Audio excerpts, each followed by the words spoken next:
Muy buen día. Vamos a dar la segunda parte del mensaje sobre Jetro. Jetro, segunda parte. ¿Por qué? Por la razón de hacer de esto un tipo de estudios pausados, posiblemente de 30 minutos,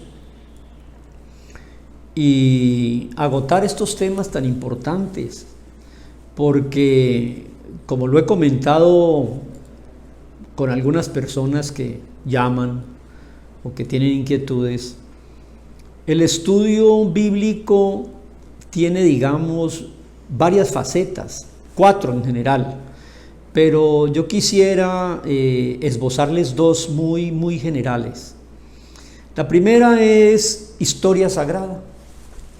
Esa es leer las historias bíblicas, pero son narraciones de eventos que tienen la impronta de Dios, como la palabra de Dios, pero que muchas gentes al leerlas se quedan en lo sencillamente narrado allí como una historia. Por ejemplo, David y Goliat. Es una historia que tiene unas profundísimas enseñanzas, pero la gente se queda en la lectura literal, anecdótica y a veces fantasiosa de un pequeño niño con una honda o cauchera vence a un gigante de casi 3 metros armado de lanza y de corazas. Pero hay mucha enseñanza muy profunda ahí atrás. Lo mismo en la narración de la creación en 6 días.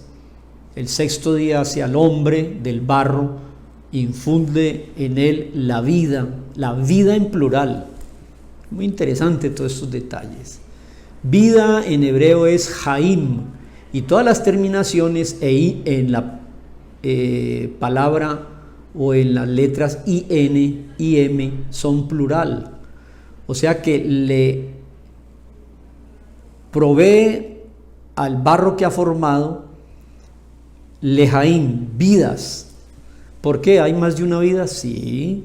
Entonces mire usted cómo desde el principio, por el estudio del hebreo, yo puedo llegar a otro tipo de lectura de las narraciones que parecen como fantasiosas y anecdóticas. Dios hizo del barro al hombre y sopló en su nariz aliento de vidas. Sí, cuando lo leemos en hebreo, la vida material y la vida espiritual. Entonces, mis queridos estudiosos, buscadores, inquietos y visitantes, la vida es más que la corporalidad. Esto fue tomado del barro o del polvo y al polvo vuelve. Pero lo que le da aliento, lo que ocupa este vehículo llamado cuerpo, es una vida espiritual o alma, que hoy en día pues la gente, por creerse muy estudiosa y muy intelectual, pues ven el ánimo y la gesticulación y el raciocinio y la imaginación y la creación como un resultado de la materia y del barro. No, hay vidas. Hay una vida material que lleva a los reflejos de respirar o de que palpite el corazón, que se podría llamar la existencia, y una vida espiritual allí dentro, que es la que, al pararse la vida material, ella vuelve a su vida espiritual, el alma. Así que son cosas muy interesantes que hacemos bien en estar atentos a todo eso. Bueno, Jetro como personaje, tengo que ampliar un poco más lo dicho. Si no lo ha escuchado usted, ahí está en su canal de YouTube, se llama Jetro el Buscador. Esta es la segunda parte. Jetro era un personaje sumamente inquieto, como lo hemos dicho, y sumamente inteligente, y sumamente sabio, y un hombre investigador de lo divino y de lo humano. Un hombre que hoy en día equivaldría a un profundo filósofo o científico. Es que una de las cosas y prejuicios que se tiene de la Escritura es que es una narración de historiecitas y de fantasías. No, señor. Esta es la palabra de Dios.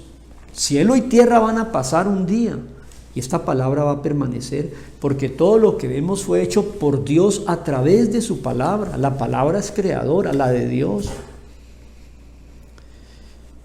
Debemos entender muy bien todas estas cosas.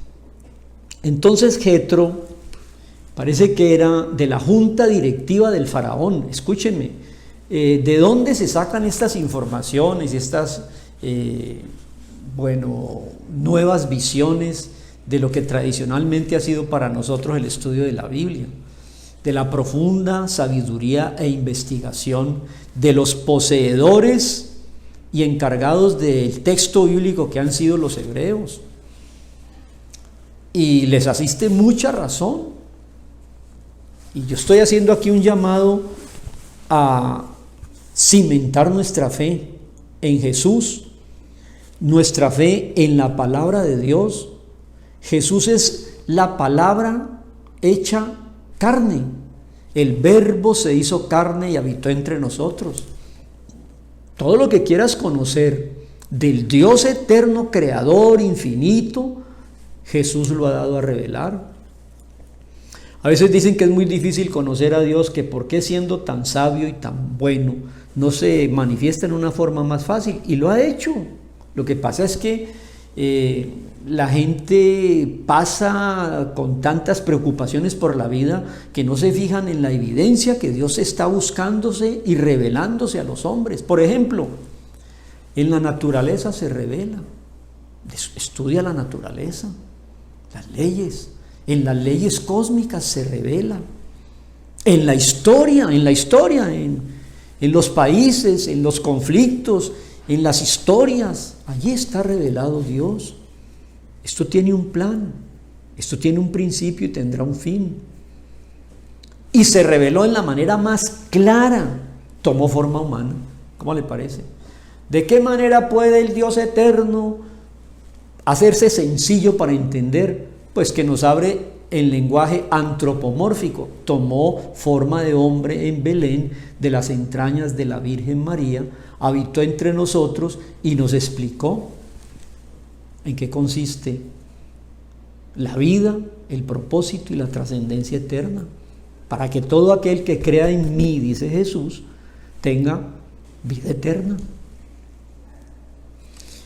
Jetro entonces era un personaje de la junta directiva del faraón que durante 3000 años dominó el mundo, el imperio de los faraones. Y en esa junta directiva estaba también otro personaje que es muy conocido en la escritura, que es Balaán. Balaán es un hombre que tiene quizás la misma capacidad profética e iluminación de Abraham. Lo que pasa es que Balaán se dedicó a la parte, digamos, material y usó esos dones para su propio beneficio. Por eso lo contrata Balac para que maldiga al pueblo de Israel. Y no puede maldecirlo, pero Balaán es uno de los personajes también de más grandes dones y visión que hay en el texto bíblico.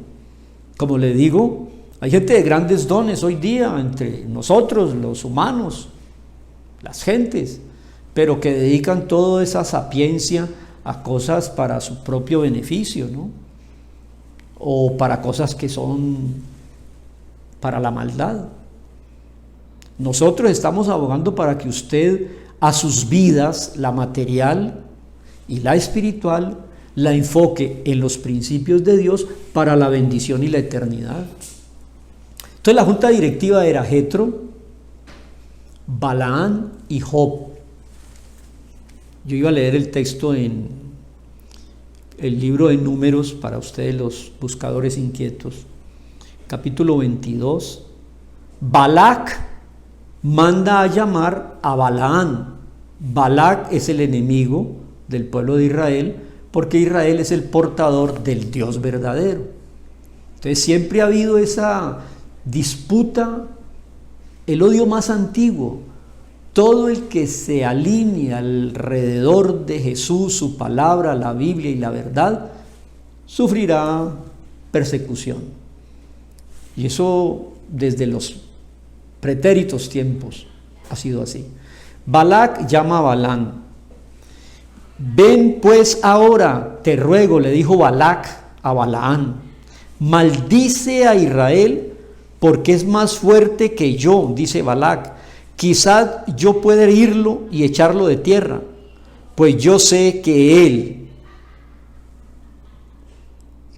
tiene el poder, Balaam, de que a quien bendiga será bendito y a quien Balaam maldiga será maldito. ¿Tiene ese poder? Balaam sí lo tiene.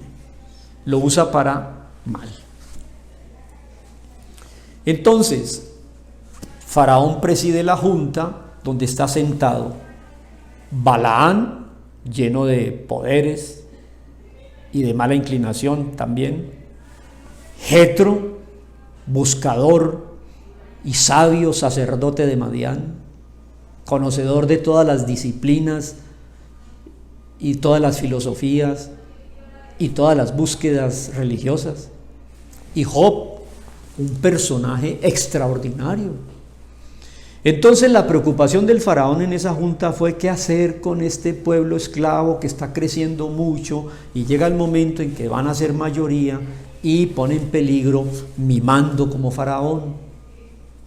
Entonces Balaam propuso, le tengo la respuesta, señor faraón, tiremos al río Nilo todos los niños que nazcan.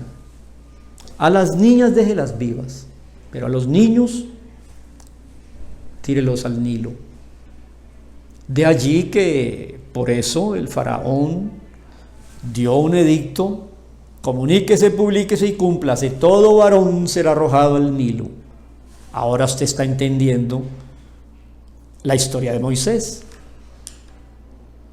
Por eso.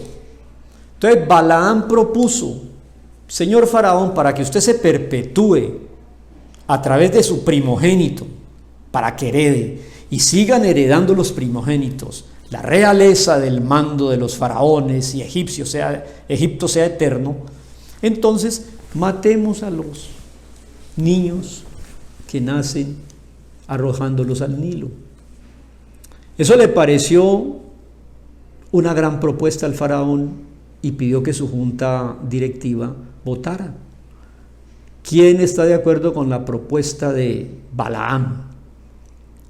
Entonces Jetro dijo que no y le tocó huir.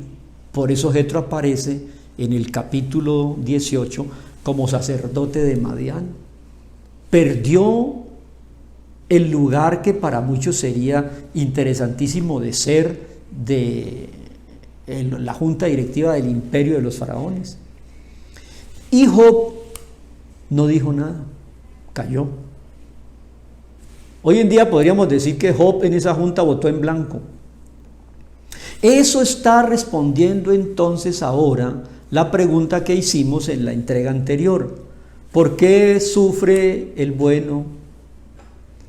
Moisés escribe el libro de Job, porque Moisés conoció la historia y mucha gente se preguntaba ¿por qué le sucedió a Job todo lo que pasó en el libro que lleva su nombre?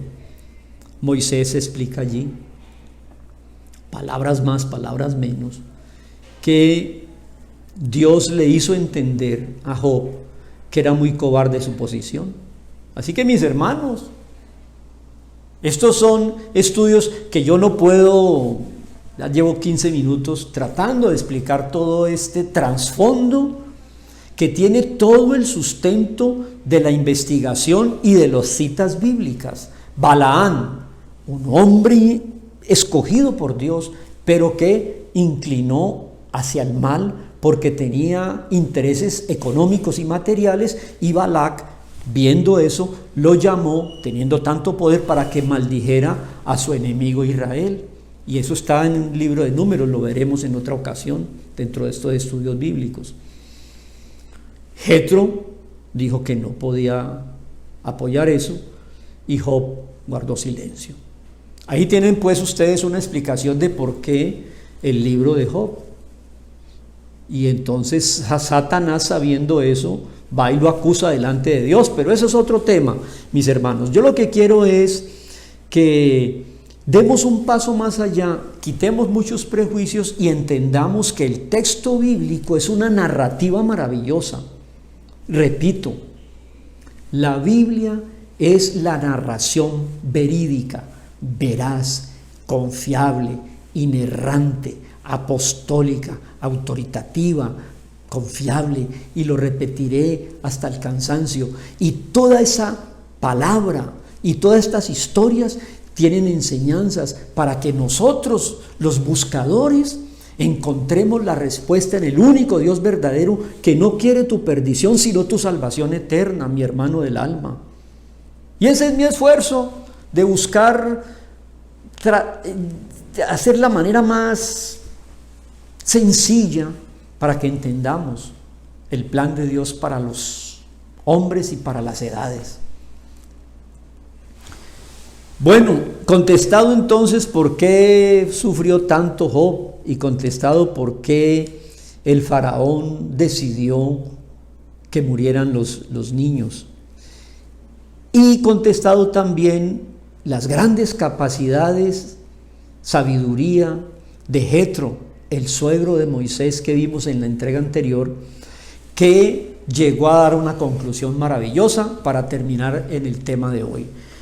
Ahora conozco que Yud Hei Bad Hei, que el Dios de Jesús, encarnado en Jesús, el Dios creador, es el más grande de todos los dioses, por dos razones. Uno, interviene en la historia.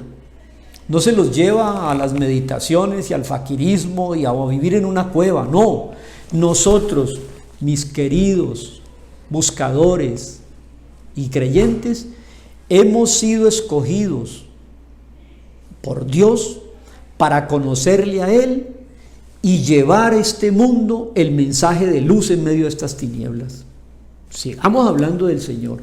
Ahora conozco que el Dios de Moisés, de Israel, de Abraham, de Isaac y de Jacob es más grande que todos los dioses, porque los que se ensoberbecen, se enorgullecen y lo niegan, Dios prevalecerá sobre ellos. Dios no puede ser burlado. Y Jetro entonces creyó en él. Luego viene en el capítulo 18 de Éxodo, para ir terminando, versículo 13 en adelante, que Jetro observa a Moisés que pasa todo el día dando consultas y entrevistas a todas las inquietudes que la gente tiene, de lo cotidiano, de lo trascendental. Entonces le dijo Jetro, su suegro, a Moisés: no está bien lo que haces, versículo 17, vas a desfallecer, desfallecerás del todo, tú y también este pueblo que está contigo, porque el trabajo tuyo es demasiado pesado para ti, no podrás hacerlo solo. Oye, verso 19, ahora mi voz, le dice Jetro a Moisés. Jetro era un asesor, así como asesoraba al faraón. Oye ahora mi voz, yo te aconsejaré y Dios estará contigo. Estás tú por el pueblo delante de Dios y solamente los asuntos más importantes tú los atiendes. Nombra, delega, prepara gente para que todos lleven la responsabilidad y no tú solo, porque vas a desfallecer. Nace la administración. Mire usted la sabiduría. ¿Cuál es el origen de la administración? Peter Drucker o tantos gurús, Covey, tantos gurús que hay de la administración. No, nace con Jetro. Jetro delega. Y los principios son los mismos. Planea, organiza, dirige y controla. Le han cambiado los nombres. Organiza gente, capacita gente, delega en gente para que todos llevemos la responsabilidad. Esto es un privilegio, mis hermanos. Conocer la verdad y proclamarla a la gente, sin condenación y fanatismos, con el estudio bíblico serio y esperando que Dios, el Espíritu Santo de Dios, toque tu corazón. Si eres creyente, fortalece tu fe, fortalece tu creencia. La Biblia es la narración de Dios para que a través de estas historias sagradas nosotros tengamos toda la seguridad. ¿Nosotros acaso estamos creyendo en historias y fábulas? ¿En cuentitos? Nosotros estamos entendiendo la narrativa bíblica, que es la única narrativa verdadera. Hoy en día se habla mucho de narraciones. La izquierda tiene su narración, la derecha tiene su narración, los ancestrales tienen sus narraciones, pero ¿cuál de todas es la narración verdadera? Jetro ya nos lo dijo en la entrega anterior. Yo lo conozco todas esas narraciones, pero yo no he visto sino en Israel que el Dios interviene a favor de ellos y que responde el anhelo de su corazón, los gemidos y sus oraciones. Ese es el Dios verdadero. Los demás ofrecen un proceso de evoluciones y de restituciones y de rectificaciones y de sacrificios y karmas para llegar al Om y a la perfección y al nirvana y aislarse. No, el llamado de la fe es un llamado a la realidad. El llamado de la fe es un llamado a la historia. El llamado de la fe es un llamado a la vida correcta, a ser luz y sal en este mundo, a que lo que conocemos nosotros en Jesús lo difundamos. Él nos rescató de las tinieblas de este mundo donde hay un engañador tinieblo, a la luz admirable de la verdad, de la palabra, de la bendición, de la salvación eterna y de la trascendencia. Bueno, hasta allí creo que podemos dejar nuestro estudio. El libro de Job explica en parte el sufrimiento de Job por haber sido cobarde frente al faraón cuando propuso la muerte de los niños. Jetro sigue siendo un hombre admirable que todo lo conoció y nos dice que de todos los dioses, plegarse al Dios que quiere hacer de nosotros hombres y personas nuevas. Y la administración es la manera de edificarnos para fortalecer nuestra fe y ser en este mundo luz y sal. Id por todo el mundo y haced discípulos a todas las naciones, y yo estaré con vosotros hasta el fin del fin. Bendiciones.